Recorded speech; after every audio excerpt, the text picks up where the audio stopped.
గత 2 రోజుల నుంచి చూస్తూ ఉన్నాము. గరికపాటి గుడ్డు వివాదం. సో, గరికపాటి అంటే చాగంటి గారన్నా, గరికపాటి గారన్నా ఇలా వీళ్ళందరూ ప్రవచనకర్తలు కాబట్టి అందరికీ ఒక రకమైన గౌరవం ఉంటుంది. కాకపోతే టేస్ట్‌ని బట్టి ఒక్కొక్కరు ఒక్కొక్కరిని సెలెక్ట్ చేసుకుంటూ ఉంటారు. సో, గరికపాటి గారు చేసే వ్యాఖ్యలు ఎట్లా ఉంటాయంటే ఆయన ఇచ్చిన ప్రసంగాలు గాని, ప్రవచనాలు గాని ఇప్పుడున్న ట్రెండ్‌కి చాలా సెట్ అయిపోతూ ఉంటాయి. ఇప్పుడున్నట్టుగా కొంచెం టెక్నికల్‌గా లాంగ్వేజ్ వాడుతూ యూత్‌ని కొంచెం అట్రాక్ట్ చేస్తున్నట్టు ఇట్లాంటి మాటలు ఉంటూ ఉంటాయన్నమాట. చాలామంది వీటిని నవ్వుకోవడానికి గాని, లేదంటే ఇంట్లో భార్యాభర్తలు ఆట పట్టించుకోవడానికి గాని, ఇలాంటి వాటిల్లోనే చాలా చమత్కారమైన పదాలు వాడుతూ ఆయన చాలా లాజికల్‌గా మాట్లాడుతూ ఉంటారు. అంటే ఏదో శాస్త్రాలు చెప్తున్నారు, గ్రంథాలు చెప్తున్నారు, లేపోతే ఏదో డివోషనల్‌గా ఏదో వ్యాఖ్యలు చేస్తున్నారు. ఇట్లాంటివేం గాకుండాను చాలా కాంట్రోవర్షియల్‌గా అంటించినట్టుగా చురకలు వేసి వెయ్యనట్టుగా మాట్లాడుతూ ఉంటారు. సో, దీనికి చాలా మంది అట్రాక్ట్ అయ్యేవాళ్ళున్నారు. అబ్బో! భలే చెప్పారే గరికపాటి గారు అని జెప్పేసి. సో, ఈ రకంగా ఆయనకున్న ఫ్యాన్ ఫాలోయింగ్ ఆయనకుంది. ఆయనకున్న టీమ్ ఆయనకుంది. అయితే దీనికి సంబంధించి ఆయనకసలు ఎట్లాంటి ట్యాగ్‌లైన్స్ వచ్చాయో ఒకసారి చదువుకుందాం మనం. సిగ్గుచేటు గరికపాటి గుడ్డు వివాదం. ఇదొక టైటిల్. గుడ్డు కాంట్రోవర్సీ నోరు జారిన గరికపాటి. బడి పిల్లల శోభనం పెళ్ళికొడుకులా. ఇది మరి దారుణం గదండీ! అంటే ఆయన మాట్లాడితే మాట్లాడొచ్చు గానీ, బడి పిల్లల శోభనం పెళ్ళికొడుకుల్లా తినేసెళ్లి కూర్చుంటారు అని ఇట్లాంటి మాటలు పండితులు మాట్లాడడము కరెక్ట్ కాదు అనేది ఇప్పుడు ఈ కాంట్రోవర్సీకి కారణం ఇదే. ఏంటి గరికపాటి వ్యాఖ్యల వివాదం. ఇది పిల్లల తిండిపై గరికపాటి సంచలన వ్యాఖ్యలు సోషల్ మీడియాలో నెటిజన్లు ఫైర్.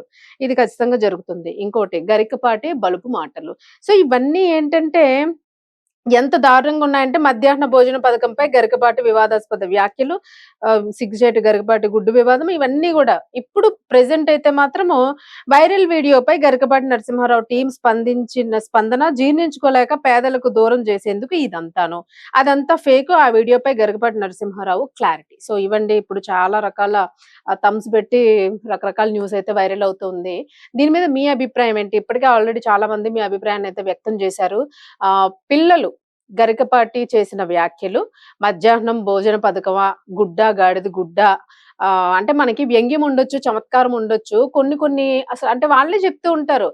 స్థితప్రజ్ఞతగా ఉండాలి. మాట్లాడేటప్పుడు ఆ నోరు అదుపులో పెట్టుకొని చాలా జాగ్రత్తగా మాట్లాడాలి. ఇట్లాంటివన్నీ పెద్ద పెద్ద మాటలన్నీ చెప్పేది వాళ్ళే చెప్తూ ఉంటారు. సామాన్యంగా మాట్లాడే వాళ్ళు ఇంట్లో పిల్లలకు చెప్తాం గానీ బయటోళ్ళకి భయాలు చెప్పం. బట్ వీళ్ళు చేసేదేంటంటే వీళ్ళు ఎదురుగా వచ్చినా కూడా అమ్మో! గరికపాటి గారు వస్తున్నారని పక్కకి జరిగి నమస్తే సార్ అని ఎళ్ళిపోవడం. ఇట్లాంటివి చేస్తూ ఉంటారు. ఎందుకంటే వీళ్ళు ఒక పెద్ద పండితులు, సభలు పెద్ద పెద్ద స్పీచెస్ ఇస్తూ ఉంటారు. గుడుల దగ్గర లేకపోతే పెద్ద పెద్ద ప్రసంగాలు చేస్తూ ఉంటారు కాబట్టి. సో, మరి అట్లాంటి వ్యక్తి ఇలాంటి వ్యాఖ్యలు చేయడం ప్రస్తుతం అయితే దుమారం రేపుతూ ఉంది. దుమారం గాదు నిజంగానే ఇది చాలా అత్యంత ఖండించాల్సిన విషయము. గుడ్డు గు భోజనం పెట్టాల్సిన అవసరం ఉంది పిల్లలకి సరిగ్గా మధ్యాహ్నం భోజనాలే సరిగ్గా పెట్టడం లేదు.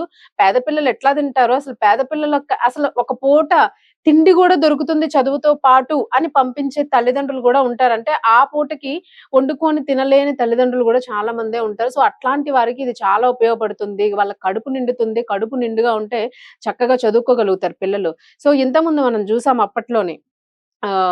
జనరల్‌గా అనేవాళ్ళం వారాలబ్బాయిలు. ఇట్లా అలాంటి వాళ్ళొచ్చి అంతా వారం జేసుకొని చదువుకి వాళ్ళు పెట్టుకునేవాళ్ళు. నెక్స్ట్ ఇంకేం చదవాలి, ఏంటి అని ఇట్లాంటి ఇష్యూస్ మీద చదువుకి దీన్ని వెచ్చిస్తూ ఉండేవాళ్ళు. మరి ఇలా ఆలోచించి చదువుని ప్రోత్సహించాల్సింది. అలాగే పేదలు వాళ్ళిచ్చిన టీమ్ ఎలాంటి మెసేజ్ ఇచ్చిందంటే, పేదలకి మా గరికపాటి గారిని దూరం జేసేయాలనే ప్రయత్నం జేస్తూ ఉన్నారు మీరు అని జెప్పేసి టీమ్ స్పందించడం జరిగింది.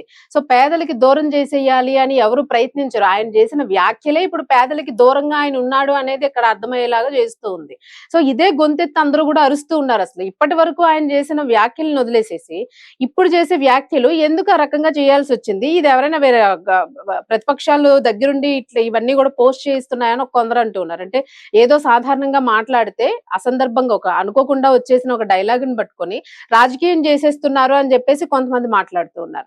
సో, ఏది ఏమైనప్పటికీ గూడా అంత విచక్షణ లేకుండా, అంత మరిచిపోయి అంటే అంత చదువుకున్న వ్యక్తి, అన్ని శాస్త్రాలు, గ్రంథాలు అన్నీ తెలిసిన వ్యక్తి, సమాజాన్ని ఎలాంటి దారిలో నడిపిస్తే బావుంటుందని ఎన్నో ప్రవచనాలు ఇస్తున్న వ్యక్తి, ఈ రకంగా మాట్లాడడము పిల్లల ఆకలి మీద, పిల్లల తిండి మీద, పేద విద్యార్థుల మీద, ప్రభుత్వ పాఠశాలల మీద, అందులో పనిచేస్తున్న టీచర్ల మీద ఆయన చేసిన వ్యాఖ్యలైతే మాత్రం అత్యంత దారుణంగా, దరిద్రంగా ఉన్నాయనేదైతే మనకు అర్థమవుతోంది.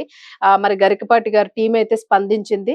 అది ఇట్లా గాదు అని జెప్పేసి ఇదంతా వాస్తవాలు గాదు. ఆయన ఆ మనస్సుతో అనలేదు. ఆయన పేదలకు చాలా దగ్గరగా ఉంటారని. నిజంగానే అలాగే దగ్గరగా ఉంటే చాలా మంది ఛాలెంజ్ జేస్తూ ఉన్నారు.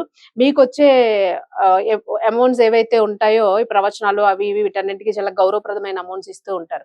సో, ఇట్లాంటివి పేదలకి సాయం అందించడంలో, పేదలకు భోజనం ఒక మధ్యాహ్నం భోజనానికి మీరు కొంత ఫండ్ ఇవ్వడమో, అట్లాంటివేమైనా చేస్తే బావుంటుంది. సోషల్ సర్వీస్‌లోనే కొంచెం పార్టిసిపేట్ చేసి, బాగా బడుగు బలహీన అంటే అసలు తినడానికి గూడా తిండి లేని ఆ కమ్యూనిటీస్, ఆ కింద స్థాయి వాళ్ళెవరైతే ఉంటారో, మురికి వాడల్లో ఉన్న వాళ్ళుంటారు. ఇప్పుడు వర్షాలొచ్చేస్తూ ఉన్నాయి. ఆ వర్షాల్లో పూర్తిగా సగం మునిగిపోయిన ఇల్లులు గూడా చాలా మంది ఉంటూ ఉంటాయి. చిన్న చిన్న కాలనీస్, చిన్న చిన్న వీధుల్లో ఉంటూ ఉంటారు.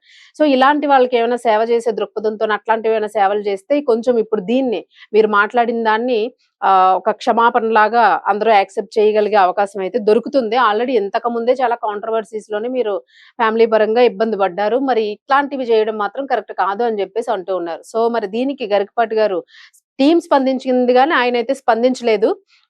దయచేసి అంటే పిల్లలకి పెట్టే మధ్యాహ్న భోజనాల మీద, చిన్న పిల్లలు తినే వాటి మీద, లేదు పేదలకు ఇస్తున్న స్కీముల మీద, వీట్లి మీద పడి ఏడ్చే కన్నా మనమేం జేస్తున్నామో అసలు మనం ఎంత సాయం జేస్తున్నామో, మనం ఎంతమందికి తిండి పెడుతూ ఉన్నాం, మన డబ్బుల్ని ఎదుటి వారి కోసం ఎంత ఖర్చు పెడుతూ ఉన్నాము, ఆ దీన స్థితిలో ఉన్న వాళ్ళ కోసము. సో, ఇట్లాంటివంటే చాలా ఉన్నాయసలు. మనం సొసైటీలో జేయాలనుకుంటే విడోస్ ఉంటారు, సింగిల్ పేరెంట్స్ ఉంటూ ఉంటారు, తల్లిదండ్రులు లేని పిల్లలు ఉంటూ ఉంటారు. అసలు వాళ్ళనెవరు చూడక ఇబ్బందులు పడుతున్న వాళ్ళుంటారు. ఇట్లా చాలా రకరకాల కుల వృత్తులున్నాయి. వాళ్ళకి తినడానికి తిండి గూడా ఉండదు, ఉండడానికి ఇల్లు గూడా ఉండదు. ఒక గుడ్డ లాంటిదేసుకొని దాని కిందనే పిల్లలతో పాటు పడుకొని జీవనం సాగిస్తూ ఉన్న వాళ్ళుంటారు. సో, ఇలాంటి వాళ్ళ కోసం మీరేమైనా చేయగలిగితే బావుంటుంది. వీటి మీద స్పందించి ఇట్లాంటి వాటి కోసం మీరు ప్రభుత్వానికి కొంత ప్రోత్సాహాన్నిస్తూ కొన్ని సజెషన్స్ ఇచ్చినా గూడా బానే ఉంటుంది. అంటే ఇలా జేస్తే బావుంటుందేమో అని. గుడ్డుతో పాటు ఇంకేమైనా ఇంకా ప్రోటీన్ పౌడర్స్ ఇట్లాంటివేమైనా గూడా పిల్లలకి అందించండి అని. కొన్ని స్కూల్స్‌లో నిజంగానే గుడ్లు పిల్లలే తింటున్నారా? లేతే గుడ్లు టీచర్‌లే తినేస్తున్నారా? ఎన్ని గుడ్లొచ్చినియి అసలు? టీచర్లు తిన్న గుడ్లెన్ని? పిల్లలకి పెడుతున్న గుడ్లెన్ని? ఇట్లాంటి లెక్కలు గూడా వేస్తూ ఉంటారు. ఈ లెక్కలంతా మళ్ళా టీచర్లే ఇవ్వాలంట. మరి దీనికి సంబంధించి ఇట్లాంటి వాటి మీద ప్రభుత్వం ఇంకా ముందడుగేసి మంచిగా ఆ టీచర్స్‌ని ఒక క్రమశిక్షణగా టీచర్లు పాఠాలు చెప్పాలి. గుడ్లు లెక్క పెట్టడానికి వేరే ఒకళ్ళని పురమాయించండి అని ఈ టైప్‌లో మాట్లాడితే పర్వాలేదు గానీ, ఈ గుడ్డు, గాడిద గుడ్డు ఇట్లాంటివి శోభనం పెళ్ళికొడుకులు ఇలాంటి వ్యాఖ్యలు చేయకుండా ఉంటే బావుండేది. సో, దీనికి మరి ఆయన ఎట్లా స్పందిస్తారనే దాని కోసం అందరూ ఎదురు చూస్తూ ఉన్నారు.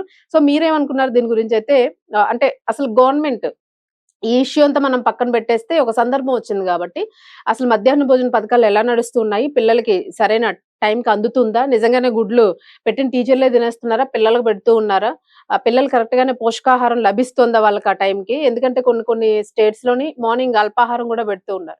సో, ఇంకా ఏం డెవలప్‌మెంట్స్ చేస్తే బావుంటుంది? పిల్లల్ని ఏ రకంగా అట్రాక్ట్ చేసి స్కూల్‌కి రప్పించగలగాలి అనేది. మనం చాలా మంది చర్చిస్తూ ఉన్నారు. ప్రైవేట్ స్కూల్స్ విపరీతంగా పెరిగిపోవడానికి లక్షలు లక్షలు, వేలకు వేలు ఫీజులు కట్టడానికి అప్పులు చేసి తెచ్చి పెట్టడానికి ఇలాంటి వ్యవస్థలు సరిగ్గా లేకపోవడం వల్ల గూడా పక్కదారి పట్టడం వల్ల గూడా అవి ఒక రూపాయి సంపాదించుకోగలుగుతున్నాయి. ఇక్కడ సరైన చదువు ఉండడం లేదు అని.